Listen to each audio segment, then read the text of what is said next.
Come on, your house is one of those shacks around here, right? Better, who at home? That's what Susan says. No, my wife's coming to pick me up today, I reply. She looks surprised at first, then bursts into laughter. No way. You've got a car? A truck or maybe a tractor? No, it's my wife's car, so it's not like that. Your wife must be broke too, right? She laughs. Just then, my wife Lisa, with a gentle smile, asks, I could hear your voice all the way in the car. Who are you calling Pooh then? Smiling relaxedly, Susan lets out a gasp, almost like a scream. I suppose the Johnson family is doing well. It seems you only come around to discuss loans with the Main family. No, it's not like that. When I said Pooh, I was talking about Tom. So you're saying you call my husband a poor man? Lisa's eyes narrow like a snake aiming for its prey. She's definitely angry. Once she gets like this, there's no stopping her. I just watch as Susan, who was acting all high and mighty, trembles like a criminal at the guillotine. My name is Tom. I'm just an average doctor running a practice in a small rural town in my hometown. Originally, I worked at a hospital in the city, but the hustle and bustle didn't suit me, so I returned to the tranquility of my hometown. There's a high demand for medical care for the elderly here, but not enough hospitals. I spend my days treating patients who come in with aches and pains after farming and listening to their stories. Then I receive a letter. It's an invitation to a high school reunion. I grew up in this rural area, the son of a farmer. The farm is now run by my brother's family. I didn't come from a wealthy family, and my parents and older brother were kind, but because of that, I always felt apologetic. I was physically weak and couldn't help around the house, so I focused on my studies. I got into a prestigious university, but my goal was medical school. Though I had given up on it due to budget constraints, my parents sold some of our land, and my brother even broke into his savings to gather the money for me. I accepted it with tears and set off alone for the university in the city. Life there was tough. I rented a cheap apartment and worked part-time while attending college. I studied late into the night to keep up with my classes. I must have been really exhausted. One day, a beautiful woman sat in front of me in the cafeteria while I was just drinking water with a pale face. She turned out to be my future wife. She was studying in the economics department and seemed to have been looking out for me, who sometimes sat there alone, idle as sipping water. I was worried because you always looked tired. Sorry for that. No need to apologize. I was captivated by her laughter. We introduced ourselves to each other and gradually became friends, often chatting in the same way. Before I knew it, we fell in love. Having a girlfriend lit a fire under my motivation. I aced both my job and studies, gaining a lot of knowledge. She, understanding my plight as a poor student, prepared homemade lunches for me every day and earnestly took care of me when I felt sick and caught colds easily. I felt guilty for relying on her so much. I love you because you're always trying hard, she said, smiling. So a girlfriend and I graduated and got married. My parents were surprised that I got married right after graduation, and my brother laughed at me, but everyone attended our wedding and celebrated with us.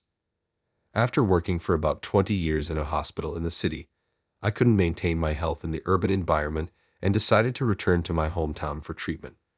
My old classmates back home were surprised that I returned as a doctor, but they welcomed me warmly. I was looking forward to this reunion as a local to meet classmates who had gone to the city. I was eagerly awaiting that day. This year's reunion turned out to be larger than expected. When I mentioned I hadn't expected it to be big enough to book an entire banquet hall at the hotel, my local classmates laughed and said, "It's because Susan is coming." Susan. Who was that again?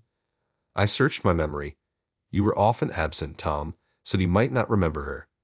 She was beautiful, a genius, the belle of our class. That makes sense. Her attendance must have attracted many others, I realized. My classmates looked at me in amazement. What's up? Well, Tom, Susan saw you as a big rival. You were always top of the class. Really? Back then I was just focused on studying, working too hard, and often getting sick, so I didn't interact much with anyone except close friends. The classmates I'm talking to now are ones I started speaking with after returning to the countryside. Returning home, I got to talk to people I couldn't during my desperate younger years, and ended up with more friends than I had in my youth or while living in the city.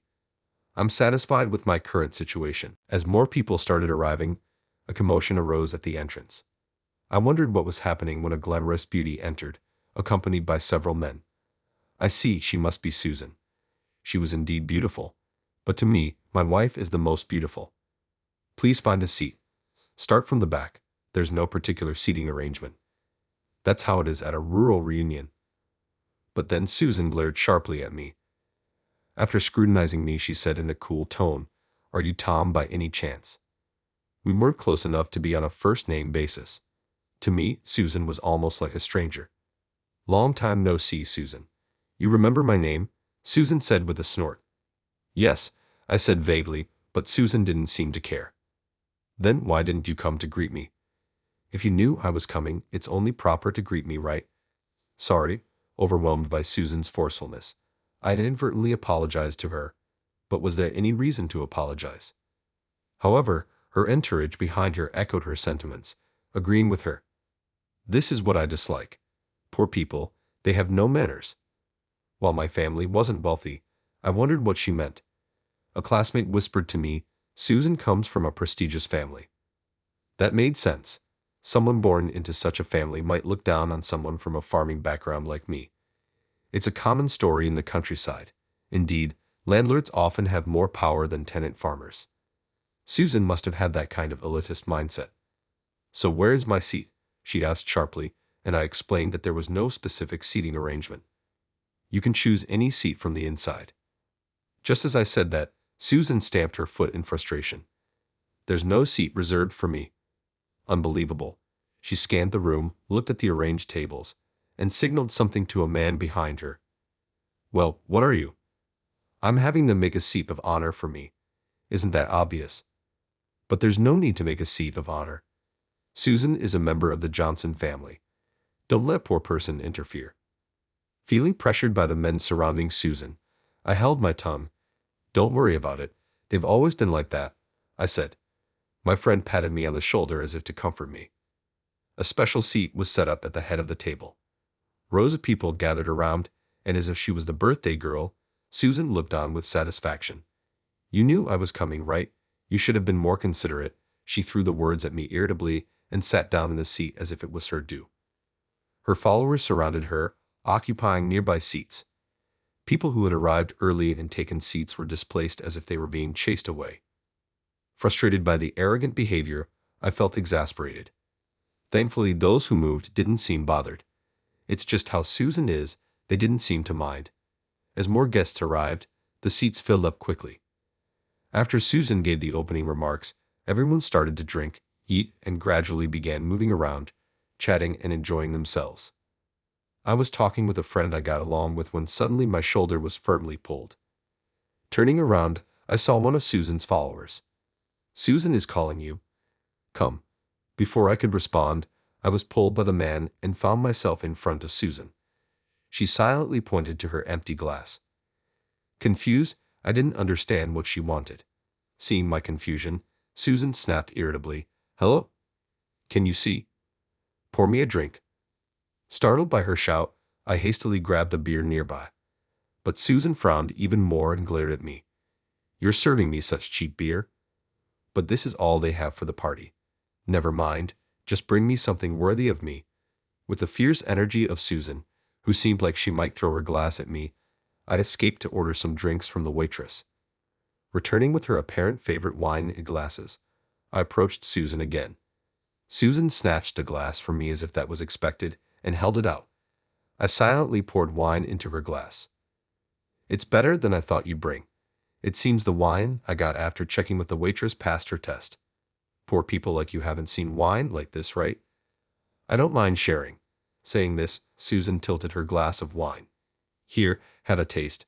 This is a wine someone like you wouldn't drink even once in a lifetime." I felt uncomfortable with Susan's behavior, laughing mockingly. This wine was crafted with care by artisans and prepared by the hotel to satisfy guests. Treating it like this was just wrong. I thought about saying something, but my friend quietly stopped me. The waitress waiting in the background quietly cleaned up the spilled wine. Come to think of it, this friend's family owns a brewery. Feeling helpless, I watched this scene. Susan has always been imperious, even since our student days. Nobody criticized her behavior. She either made a scene with her entourage or kept a low profile, quietly enjoying the party from a distance. That's how the group was divided. It's a shame because I was looking forward to enjoying a friendly and harmonious atmosphere with everyone. I wanted to return to a modest group with my friend, but Susan and her entourage wouldn't let me leave. They kept pestering me, making snide remarks and looking down on me. It's pathetic, isn't it? No matter how well you did in school, in the end, a poor person remains a poor person.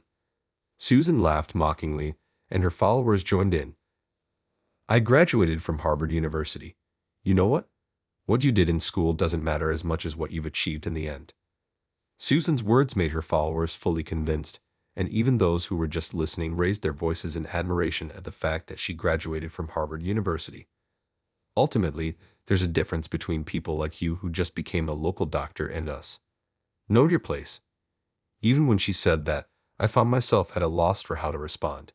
Why is Susan so intent on looking down on me? Truly great people, people of a different class, don't behave in such a tasteless manner. But in this hometown, she's been treated like a princess. She must not be able to shake off that feeling. As a classmate, I worry whether she isn't embarrassed to behave like this. In a rage, but if I were to say such a thing, I could clearly see her getting furious. That would ruin the reunion. After all, Susan and her entourage probably only came to prop her up, and if this can just end without incident, then being ridiculed is not a big deal. I endured the disdainful remarks, just letting them wash over me as Susan dominated the reunion. Finally, the reunion ended, and everyone started heading home. Those living nearby walked, while those from the city stayed at the hotel. As for me, a local my home was a bit far. What's wrong? Your house is one of those shacks around here, right? Just walk back. That's what Susan said. No, my wife is picking me up today. At that, she looked surprised, then burst into laughter. What? You have a car? A mini truck or maybe a tractor? No, it's my wife's car, so it's not like that. Your wife must be poor too, huh? The moment she said that, I couldn't help but get angry. I could tolerate her bad-mouthing me, but not my wife. When I thought that, a strong light illuminated us. Then a car, that was clearly a luxury car, stopped in front of me. What? What is this? Susan looked confused as I waved. It was Lisa's car. Lisa, come over here. When I called her, a woman with more grace than the car itself stepped out. What? Your wife drives that. Is there a problem with my car? Lisa responded to Susan's remark. Seeing Lisa arrive in the luxury car, Susan began to tremble. Tom, did you enjoy the reunion? Lisa asked me with a wry smile. Yeah, sort of. Lisa, sensing something from my wry smile, turned her gaze to Susan. Oh, I thought you looked familiar. Aren't you the daughter of the Johnson family, a Branch family? Do you need something from my husband? Susan's shoulders twitched when Lisa spoke to her. Your husband? This man is from the main family. Who are you referring to as this man? Lisa's voice was stern in response to Susan's words. Susan, shrinking in fear, continued with a trembling voice. So, you mean you, the Smith family's daughter, are married to Tom? But your last names are different. This must be some joke, right? Lisa answered calmly to Susan's blistered voice. We use different surnames due to our work. It's not uncommon these days, is it? Lisa, as if exasperated, stared down Susan. By the way, I heard your voice all the way inside the car. Who did you say was poor? Lisa smiled chillingly. Susan let out a whimper. Well, the Johnson family must be doing very well, right?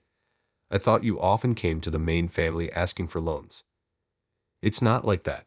When I said poor person, I meant Tom. So we were saying, you called my husband a poor person. Lisa's eyes narrowed sharply. They were like the eyes of a snake set on its prey. She was truly angry. Once Lisa got like this, she couldn't be stopped. I just watched. Susan, who had been acting all high and mighty, was now trembling like a criminal at the guillotine. After a while, Susan, still trembling, seemed to gather her courage and looked up. I still can't accept it. Why him? He's just a poor country boy. He's not worthy of the Smith family. Really, your birth and upbringing don't matter. I was drawn to his character. And you think he looks poor? Lisa gently wrapped her arm around mine and looked up at me. I simply responded with a smile. That's because of the Smith family's wealth, right? That's not true. What do you mean? How can he afford such a car with his own wealth? Oh dear, what are you talking about? Lisa said, lightly holding her forehead. Do you even know how he became a doctor? Well, he must have graduated from some local university. Susan hesitated. Lisa pressed on. Yes, we met at a university in the city. What? I didn't know that. You didn't ask me. I answered Susan's question smoothly. With my parents' and brother's support, I managed to study at the university I wanted to in the city. I graduated from its medical school and worked at a university hospital for a while. Susan's eyes widened and her lips trembled. Apparently, she had imagined me as a country doctor with a medical degree from a local university. Tom, don't be modest. Your achievements at the hospital and in academic societies have been outstanding, haven't they? Lisa's words made Susan grind her teeth and groan. But that means you received support, right? You just climbed up using the Smith family's assets and reputation. At those words, Lisa's face turned fierce. She stamped the ground as if about to break her heels. I can't ignore what you've been saying. Susan shrank back at Lisa's intensity.